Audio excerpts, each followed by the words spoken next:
Έλα να σε βοηθήσω εγώ να το πλύνουμε μαζί. Έλα. Μαζί.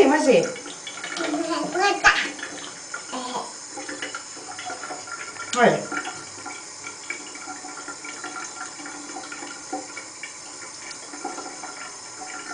Κάνε έτσι αδερφάκια, έτσι. Κλείσε το ματάκι, κάνε έτσι.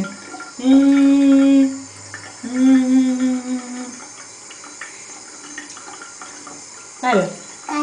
Έλα πάλι αγάπη μου, καλά να τα πλύνουμε τα δοντάκια, για να τα πλύνουμε καλά τα δοντάκια και τα